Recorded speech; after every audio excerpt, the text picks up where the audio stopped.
ভাঙা চালা ছিল এই জায়গায়। এই চালাটা ঝড়ের মধ্যে উড়ে গিয়েছিল। উপরটা একদম ছিলই না। উনি পলিথিন উপরে দিয়ে ইনি থাকতো, অনেক কষ্ট করে থাকতো। তো আমরা এসে নিজে দেখে এনার জন্য একটি ঘরের বন্দোবস্ত করে যাই এবং অলরেডি দেখেন ঘরটা সম্পূর্ণ হয়েও গেছে। আপনাদের দোয়া এবং ভালোবাসা পাশে ছিল বিধায় হয়েছে ইনশাআল্লাহ। তো আহ, গতকালকে এনাকে চাউল প্রদান করা হয়েছে। আর এনার সঙ্গে একটু কথা বলবো। আসসালামু আলাইকুম। ওয়ালাইকুম সালাম। ভালো আছেন আপনি? আছি। তো আপনার ওই শরীর সুস্থ আছে তো? আছে এর এখন। আগে দেখে গিয়েছিলাম আপনি অসুস্থ ছিলেন। হ্যাঁ? এই অসুস্থ এই ওষুধপাতি খাওয়া আপনার সুস্থ হয়েছে। আপনাকে যে ওষুধপাতি পাঠিয়ে দিয়েছিল পাইছেন আপনি? পাইছি। আচ্ছা।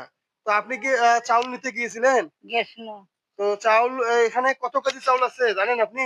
আপনি আমি তো জানি না কত কেজি এখানে আছে। এখানে ২৫ কেজি চাউল আছে, হ্যাঁ? ২৫ কেজি চাউল এখানে আছে। এই ২৫ কেজি চাউল আপনি একাই খান? একাই খাই। একাই খান যেহেতু মিনিমাম ১-১.৫ মাস এই ২৫ কেজি চাউল আপনি খাইতে পারবেন। হ্যাঁ, বুঝছেন? ১-১.৫ মাস খাবো। খাইতে পারবেন। তো আপনি আমাদের জন্য দোয়া করবেন। আমরা যেন আপনার মতো অসহায় মা বোনদের পাশে থেকে তাদের উপকার করে দিতে পারি ইনশাআল্লাহ।